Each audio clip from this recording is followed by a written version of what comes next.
श्री भगवान जी बोले, हे अर्जुन, जिसकी कर्म फल में आसक्ति नहीं और कर्मों को करता है वह सन्यासी और योगी है, और जिसने हवनादि लौकिक कर्म छोड़ दिए हैं वह योगी नहीं है। हे अर्जुन, जिसको सन्यासी कहते हैं उसी को कर्म योगी जानो, क्योंकि संकल्पों का त्याग किए बिना कोई योगी नहीं हो सकता। जो मुनि योग प्राप्ति की इच्छा रखते हैं उनके लिए उनका साधन कर्म ही है, और उनके योगी होने पर उनका ज्ञान पूर्ण होने का साधन उनके चित्त का समाधान है।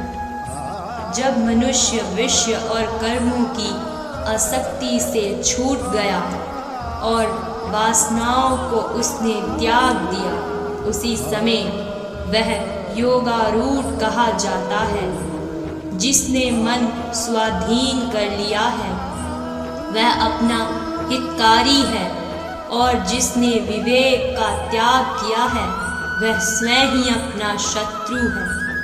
मन को जीतने वाले शांत स्वभाव मनुष्य की आत्मा शीत उष्ण सुख दुख मान और अपमान इनके होने पर भी अत्यंत स्थिर रहती है। जिसने ज्ञान विज्ञान से अंतःकरण को तृप्त कर लिया है वह निर्विकार हो गया है, और तथा जिसने अपनी इंद्रियों को वश में कर लिया है, जो मिट्टी पत्थर और सोने को एक साथ समझता है वह योगी कहलाता है। सुहृदय मित्र शत्रु उदासीन द्वेष मध्यस्थ द्वेष करने योग बंधुवर्ग साधु और पापी इन सब में जो समान दृष्टि रखता है वही श्रेष्ठ है। योगी पुरुष को मन और आत्मा को अपने वश में करके वासनाओं और समस्त प्रपंचों को त्याग कर एकांत स्थान में पहले कुश, उसके ऊपर मृगादिकों का चर्म और उसके ऊपर वस्त्र बिछाओ। स्थान ना तो बहुत ऊंचा ना बहुत नीचा हो, उसी पर मन को एकाग्र करके चित्त और इंद्रियों को रोक कर बैठना चाहिए।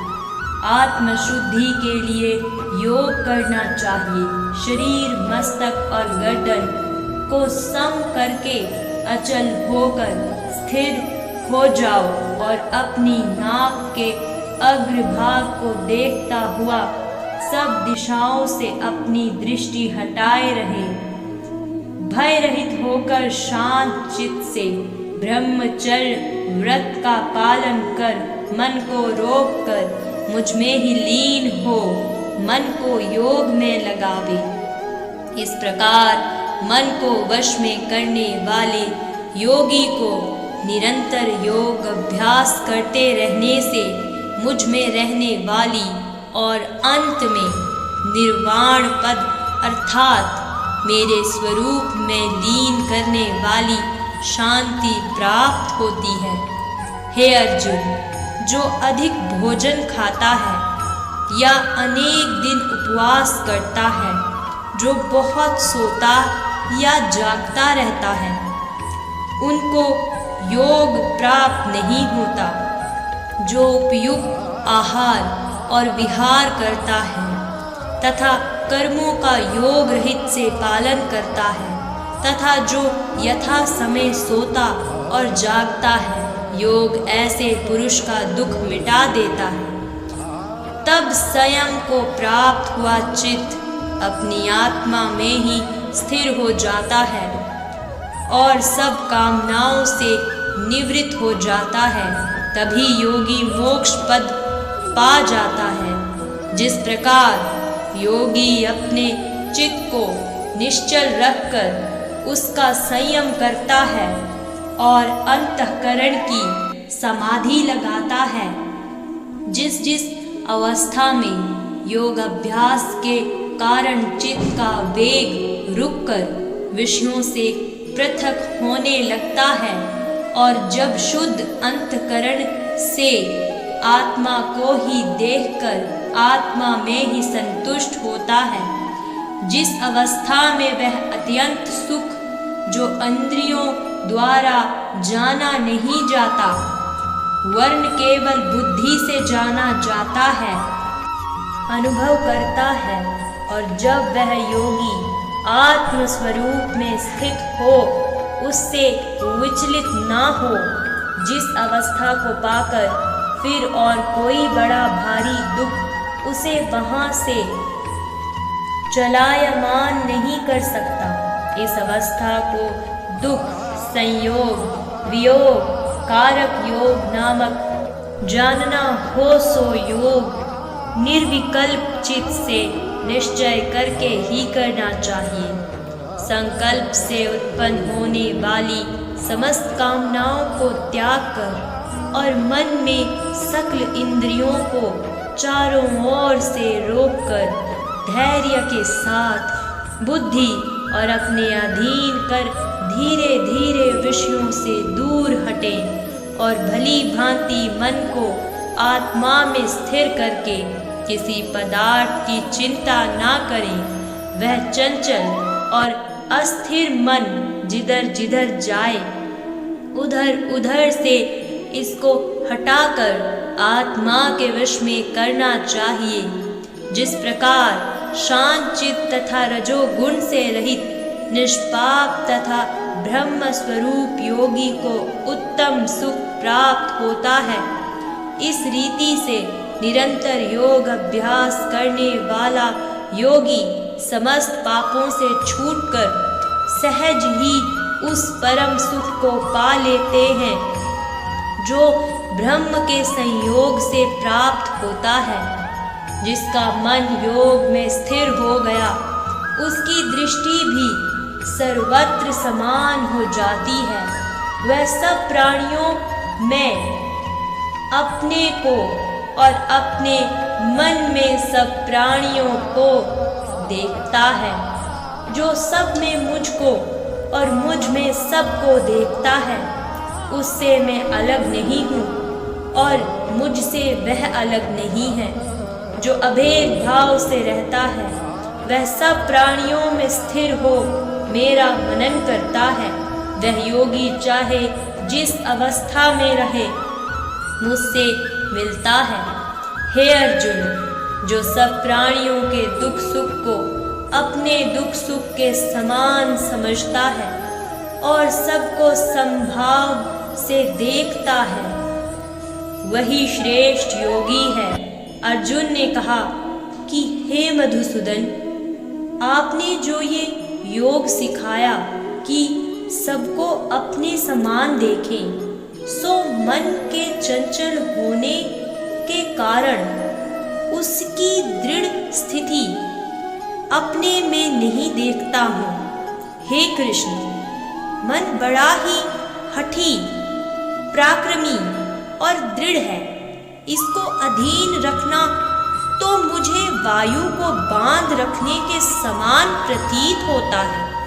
श्री कृष्ण भगवान ने कहा, हे महाबाहो, इसमें संदेह नहीं कि मन अति चंचल है और इसे वश में करना बड़ा ही कठिन है। फिर भी हे अर्जुन, अभ्यास और वैराग्य से अधीन कर लिया जा सकता है। जिसका मन वश में नहीं, उसको योग अत्यंत दुर्लभ है। ऐसा मन है, परंतु मन को वश में करने वाले प्रयत्न करते रहने से उपाय द्वारा इस योग को प्राप्त कर सकते हैं।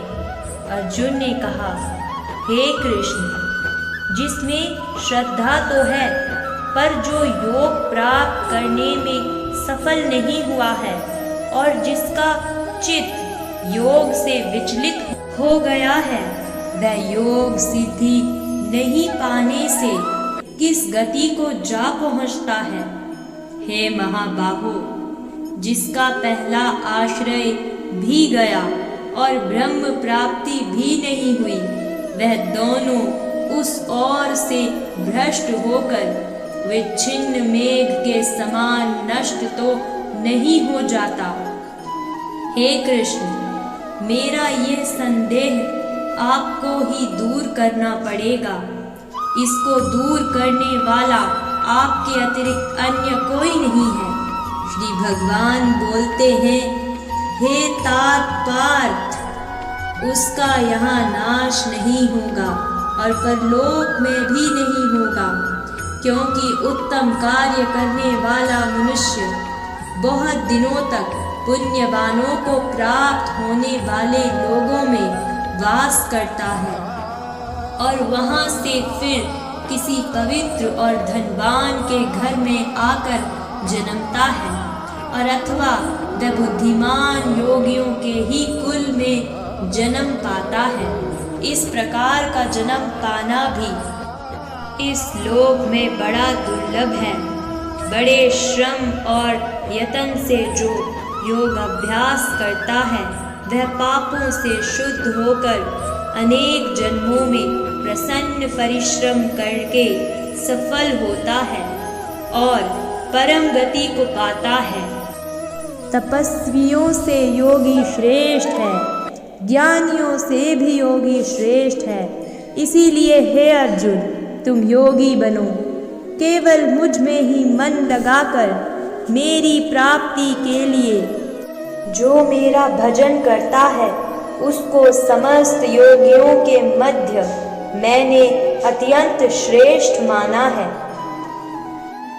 इति श्रीमद्भगवद गीता सूपनिषद ब्रह्म विद्या योग शास्त्रे श्री कृष्ण अर्जुन संवादे आत्म संयम योगो नाम 6वां अध्याय।